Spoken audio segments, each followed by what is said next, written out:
देखो अभी हम कर रहे हैं क्वेश्चन नंबर 44, जिसमें हमें जर्नल एंट्रीज पास करनी है।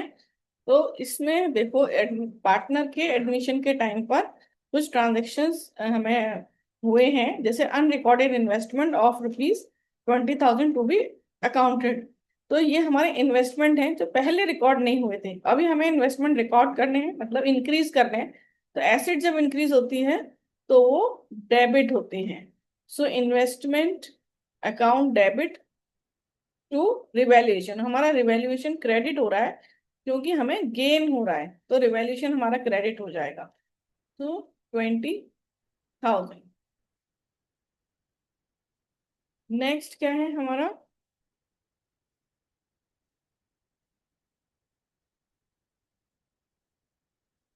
सेकंड केस है हमारा unrecorded liability toward suppliers for 5,000 to be accounted. पहले ये लाइबिलिटी भी रिकॉर्ड में नहीं थी, अब से लेना है। तो यानी लाइबिलिटी इंक्रीज होती है तो हम उसे क्रेडिट करते हैं, और लाइबिलिटी इंक्रीज हो रही है क्रेडिट करेंगे, और रिवैल्यूएशन हमारा एक तरह से लॉस हो रहा है तो हम उसे डेबिट कर रहे हैं। So revaluation account debit to liability, unrecorded liability, तो लाइबिलिटी रिकॉर्ड किया तो क्रेडिट हो गई 5,000।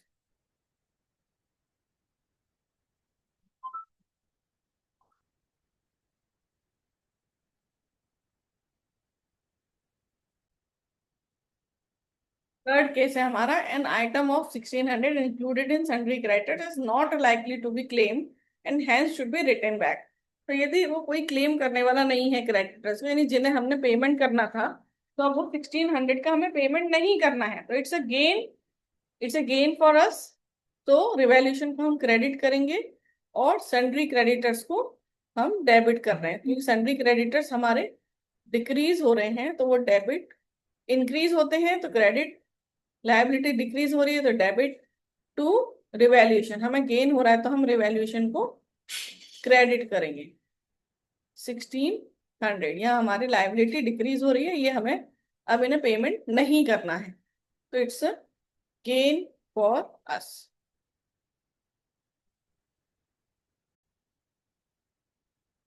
देखो ये हम कर रहे हैं क्वेश्चन नंबर 45। इसमें दो पार्टनर्स हैं एक्स एंड वाई, और इनका रेशो है 3:2। और जेड जो है वो एक नया पार्टनर आया है 1/4 शेयर के लिए। तो उसके टाइम पर क्या हुआ कि इन्वेस्टमेंट अपीयर्ड 80,000। तो इन्वेस्टमेंट हमारे पास 80,000 के थे, half of the investment be taken by X and Y in their profit sharing ratio. तो हम क्या देख सकते हैं कि हमारे पास देखो इन्वेस्टमेंट थे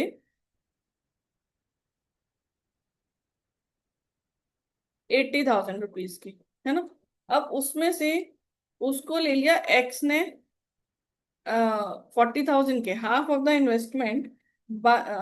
investment to be taken by X and Y in their profit sharing ratio at the book value, and remaining 40,000 आपके वैल्यूड हुए हैं, valued at 50,000।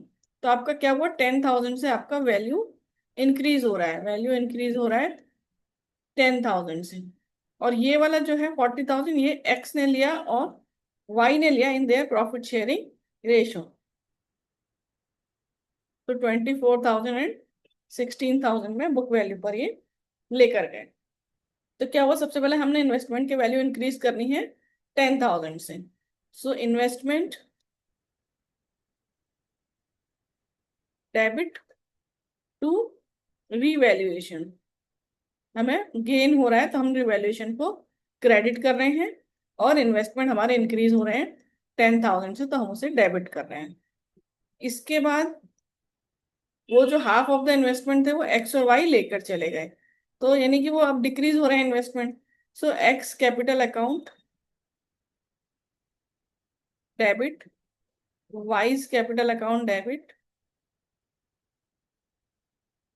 To investment, investment लेके गए, इन्वेस्टमेंट बुक से डिक्रीज हो गए हाफ ऑफ द इन्वेस्टमेंट, और X और वाई के अकाउंट को हमने डेबिट कर दिया। तो 24,000 एंड 16,000। ठीक है। अब ये जो इन्वेस्टमेंट का वैल्यू जो हमारा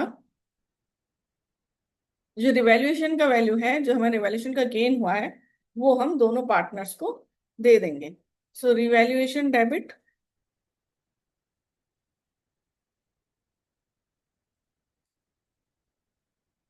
टू एक्स कैपिटल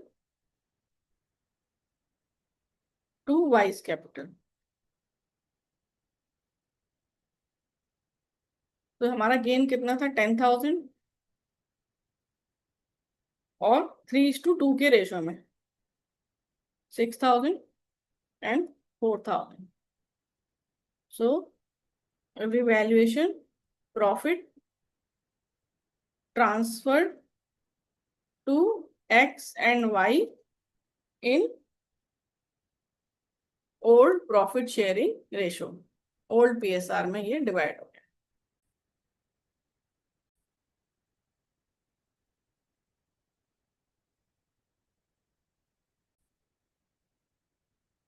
देखो, अब हम कर रहे हैं क्वेश्चन नंबर 46।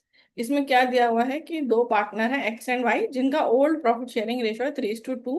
जेड एक नया पार्टनर आया जिसका शेयर है 1/6, यानी नया प्रॉफिट शेयरिंग रेशो है 3:1। अब जेड के एडमिशन के टाइम पर डेटर्स और प्रोविजन फॉर डाउटफुल डेट्स थे 50,000 एंड 5,000।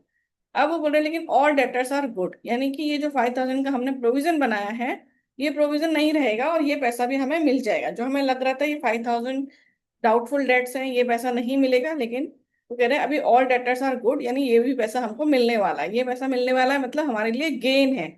गेन है तो हम क्या करेंगे, रिवैल्यूएशन को क्रेडिट करेंगे। तो हम डेबिट किसे करेंगे, प्रोविजन को। So provision for doubtful debts account debit to revaluation. ये हमें गेन हुआ इसलिए हमने रिवैल्यूएशन को क्रेडिट किया है। तो कितना हुआ, हमें 5,000, 5,000 वाला हमें पैसा मिल जाएगा।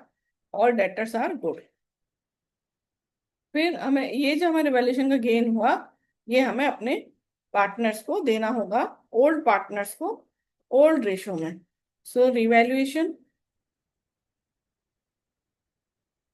Account debit 5,000 to X capital account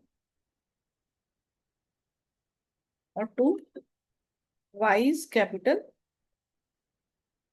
account. So 3,000 and 2,000।